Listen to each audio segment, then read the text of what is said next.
Hey friends, Jerry here again, and I can't contain my excitement about the Lost SuperFoods. Now that you know the ins and outs, let's talk about the emotional side of this culinary adventure.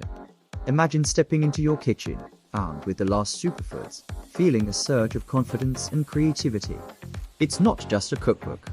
It's a gateway to a world where your meals aren't just delicious, but also packed with goodness that nourishes your body. As you flip through those 270 pages, each recipe becomes a story waiting to be told. The aroma of your creations fills the air, not just tantalizing your taste buds, but evoking memories and emotions tied to the joy of good food.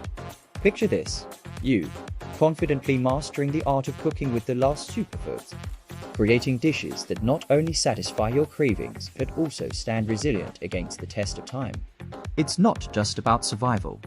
It's about thriving in your kitchen sanctuary. And let's not forget those American classics nostalgia served on a plate, each bite a journey through time.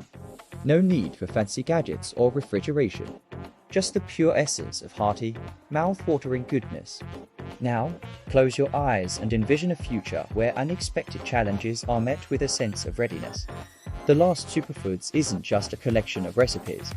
It's your ally in navigating through the uncertainties of life, ensuring that no matter what comes your way, you're prepared and well fed. The 60-day risk-free guarantee isn't just a promise. It's a testament to the confidence the creators have in the transformative power of this culinary treasure. It's a journey, an experience, and a commitment to your culinary excellence. So, my friends, let the Lost SuperFoods be more than just a book on your shelf. Let it be a companion on your culinary voyage, a source of joy, and a symbol of your resilience in the face of the unexpected. Grab your copy, embark on this emotional journey, and fill your kitchen with the warmth and aroma of enduring creations. Here's to a future filled with delicious adventures and a kitchen that echoes with the laughter of shared meals.